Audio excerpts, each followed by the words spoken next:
Bonjour à toutes et à tous.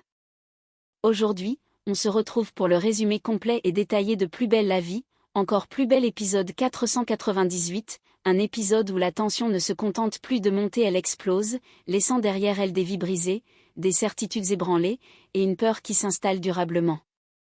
Tout commence devant le commissariat. Une nuit ordinaire, presque silencieuse jusqu'à ce que des détonations retentissent. En quelques secondes, le chaos remplace le calme. Quand la fumée se dissipe, c'est Idriss qui est à terre, grièvement blessé. Martin, lui, est sain et sauf. Mais cette survie a un prix, Idriss s'est interposé pour le protéger.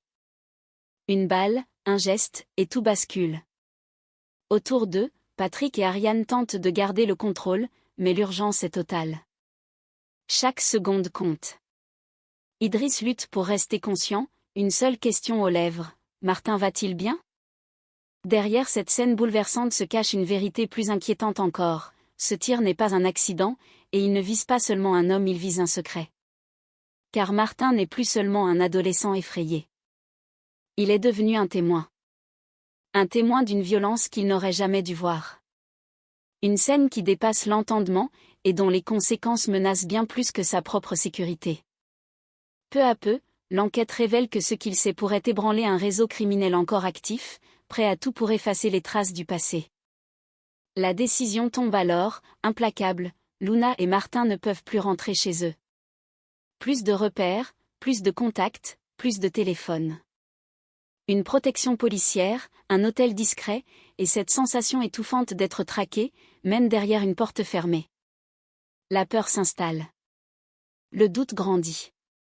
Et une question obsède tout le monde, jusqu'où ira celui qui cherche à faire taire Martin? Pendant ce temps, au commissariat, l'enquête s'intensifie. Une moto retrouvée carbonisée, une douille abandonnée, des images de vidéosurveillance troublantes, tout indique que l'adversaire est méthodique, expérimenté, et toujours en liberté. Hubert Joseph et Patrick Nebou le comprennent rapidement, cette affaire dépasse un simple règlement de compte. Quelqu'un protège ses intérêts. Quelqu'un nettoie derrière lui. Et lorsque même la protection policière vacille, quand Stanislas est à son tour attaqué, une certitude s'impose, le danger est immédiat. Plus personne n'est réellement en sécurité. Ni les policiers. Ni les témoins. Ni ceux qui les protègent. Dans cet épisode 498, Plus belle la vie bascule dans une atmosphère plus sombre, plus oppressante, où chaque décision peut être fatale. Courage, culpabilité, peur et instinct de survie s'entremêlent, tandis qu'une chasse silencieuse s'engage. Alors que la nuit avance et que le piège semble se refermer, une seule question demeure. Martin et Luna pourront-ils échapper à un ennemi qui rôde encore? Installez-vous, on plonge maintenant au cœur d'un épisode sous très haute tension. La tension atteint son paroxysme devant le commissariat. Des détonations éclatent, brisant le calme de la nuit, et quand la fumée retombe, c'est Idriss qui gît au sol, touché. Patrick Nebou et Ariane accourent, armes au poing, cherchant encore la provenance des tirs. Idriss. Reste avec moi, tu m'entends? Crie Patrick, s'agenouillant à ses côtés. Le sang coule, mais Idriss garde les yeux ouverts, haletant. Martin, il va bien? Dis-moi qu'il n'a rien. Patrick le rassure tant bien que mal. Oui, il est sauf. Tiens bon, les secours arrivent. Quelques mètres plus loin, Martin tremble. Ses mains couvertes de sang ne sont pas les siennes, mais celles d'Idriss. Il réalise avec horreur que l'homme qu'il accusait encore la veille vient de lui sauver la vie. Il s'est jeté devant moi, c'est ma faute, c'est moi qu'il visait. Balbutie-t-il, effondré. Ariane, en état de choc, lui répond d'une voix grave. Calme-toi, Martin. Tu ne pouvais pas savoir. À l'hôpital, le diagnostic tombe, Idriss a échappé de peu au pire. Sa blessure est sérieuse mais sa vie n'est plus en danger. Pour Luna, le soulagement se mêle à la peur. Peu après, Patrick la rejoint et lui annonce sans détour. Vous ne pouvez pas rentrer chez vous. L'auteur des tirs court toujours, et vous êtes peut-être dans sa ligne de mire. Luna blêmit. Vous voulez dire qu'on va devoir se cacher? Oui. Vous et Martin serez placés sous protection, dans un hôtel sécurisé. Plus aucun contact extérieur. Et surtout téléphone éteint.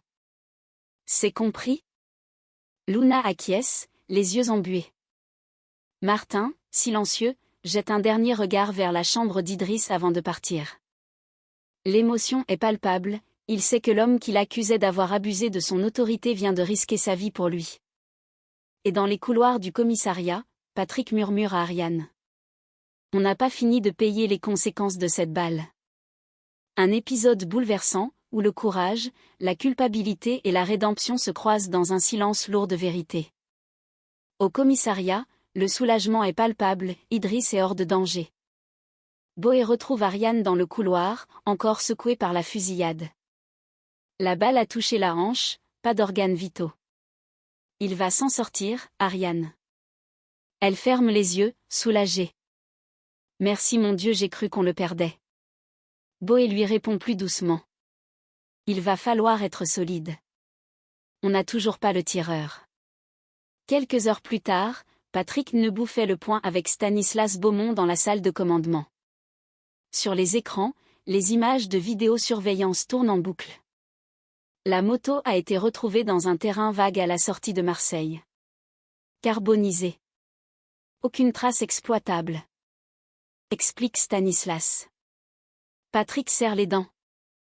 Donc le type savait qu'il était suivi, il a nettoyé ses traces. Stanislas zoome sur un arrêt sur image. Il y a une silhouette juste avant les tirs. Casque intégral, mais la posture, la corpulence, on dirait un homme d'expérience. Pas un amateur. Boé ajoute. Et cette douille qu'on a retrouvée sur les lieux? Calibre 9 mm. Arme professionnelle. Répond Stanislas, laconique. Pendant ce temps, Hubert Joseph, le procureur, réunit Patrick dans son bureau. Le ton est grave, la tension palpable. Nebou, on ne peut plus écarter l'hypothèse que Martin ait vu quelque chose qu'il n'aurait pas dû. Patrick fronce les sourcils. Vous parlez de quoi, exactement? De Slimani. On pense que son réseau se restructure, et qu'il élimine tous ceux qui peuvent parler. Si Martin a assisté à une scène compromettante, alors il est en danger tout comme ceux qui le protègent. Patrick comprend, tout s'emboîte. L'agression d'Idriss, la fuite du tireur, le silence de Martin, tout converge vers une seule vérité, l'adolescent détient une clé capable de faire tomber un réseau entier. Dans les couloirs du commissariat, Ariane résume la situation à voix basse. Cette fois, ce n'est plus juste une bavure ou un règlement de compte. C'est une guerre qui commence. Et Patrick, sombre, lui répond. Oui. Et elle ne fera pas de prisonniers.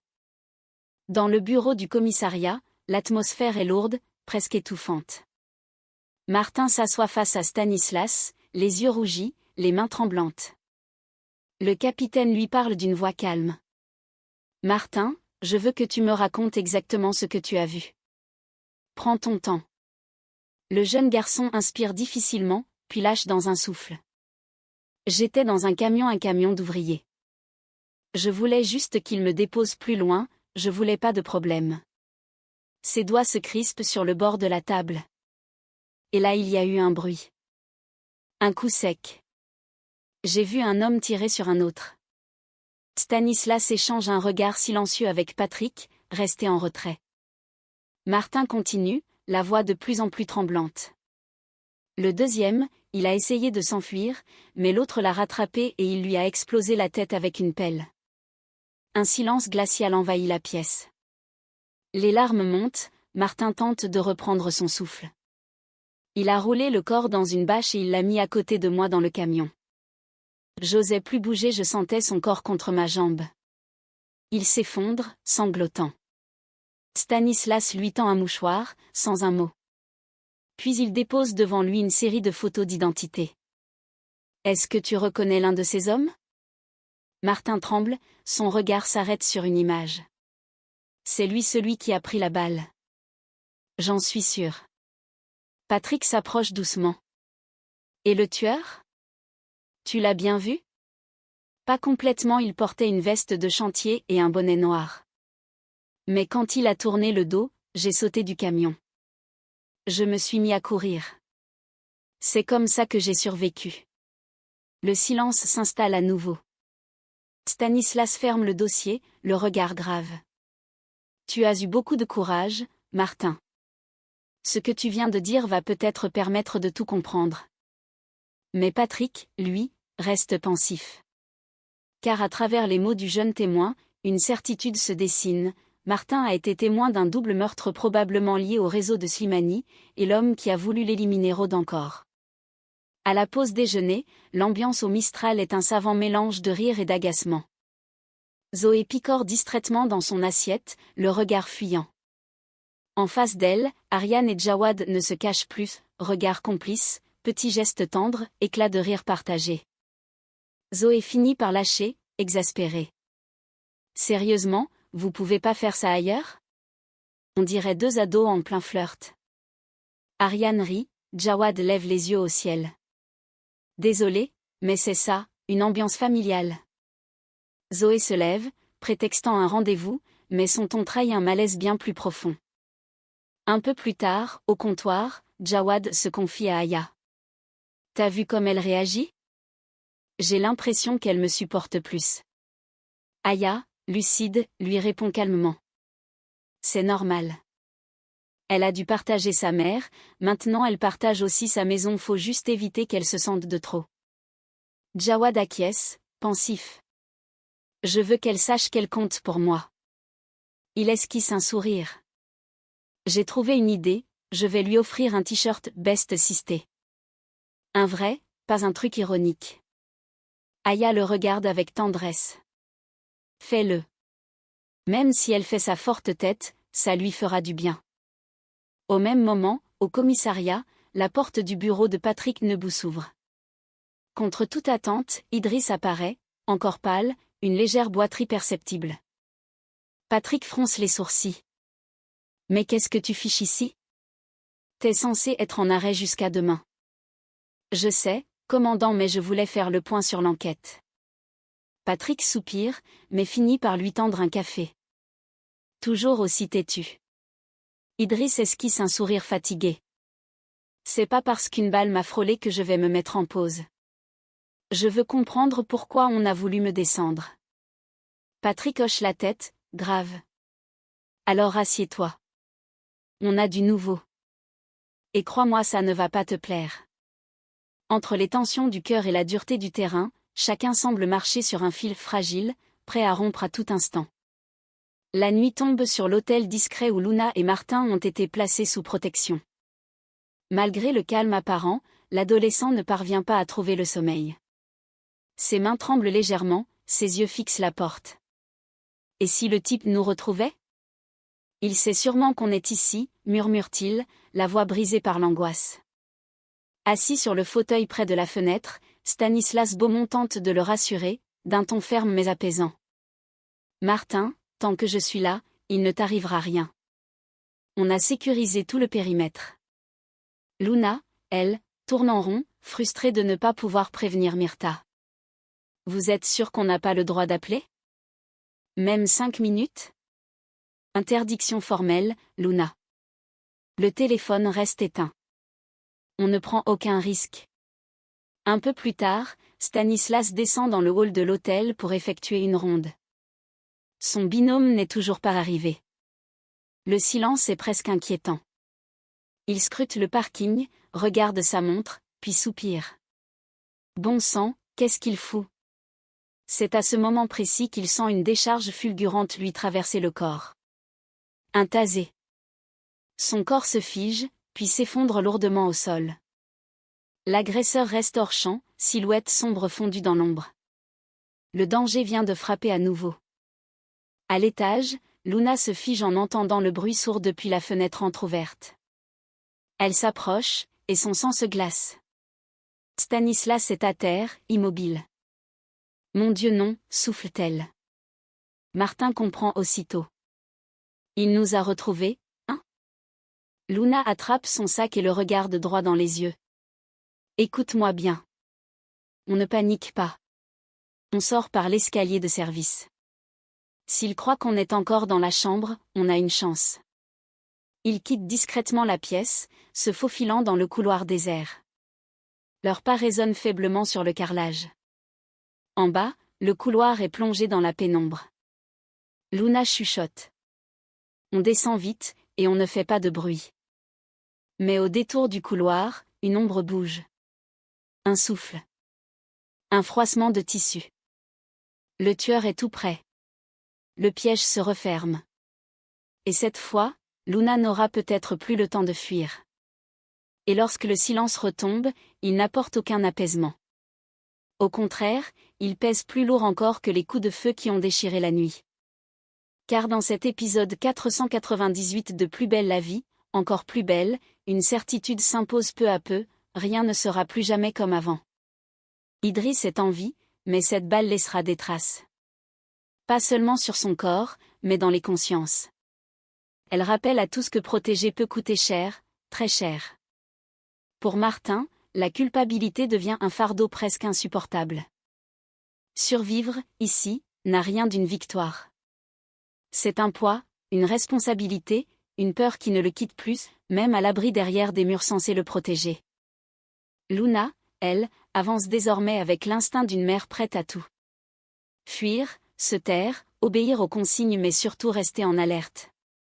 Parce qu'elle le sent, au fond d'elle, le danger n'est pas passé. Il s'est simplement déplacé, rendu plus sournois, plus proche. Au commissariat, Patrick, Ariane, Stanislas et les autres comprennent qu'ils ont franchi une ligne invisible. Cette affaire n'est plus un simple dossier de plus. Elle touche à quelque chose de plus vaste, de plus organisé, de plus dangereux. Un réseau qui observe, qui attend, et qui frappe quand on s'y attend le moins. Même la protection policière n'est plus une garantie absolue. Et puis il y a cette nuit, à l'hôtel. Ce moment où tout vacille à nouveau. Quand la sécurité cède, quand la menace se matérialise, quand la fuite redevient la seule option. À cet instant précis, Plus belle la vie ne raconte plus seulement une enquête, elle raconte la peur brute, celle qui pousse à courir sans se retourner. Cet épisode se referme sans réponse définitive, mais avec une tension plus forte que jamais. Les pièces du puzzle commencent à s'assembler, mais l'image finale reste floue, inquiétante, incomplète. Une chose est sûre, quelqu'un rôde encore, et il n'a pas dit son dernier mot. Alors que la nuit engloutit les derniers espoirs de calme, une question demeure, lancinante. Combien de temps Martin et Luna pourront-ils encore échapper à cette traque silencieuse? Si cet épisode vous a marqué, dites-le nous en commentaire. N'hésitez pas à liker la vidéo et à vous abonner pour ne rien manquer de la suite, car ce qui arrive pourrait bien tout faire basculer. On se retrouve très vite pour la suite de Plus belle la vie, là où chaque vérité révélée rapproche un peu plus du danger et où personne n'est vraiment à l'abri.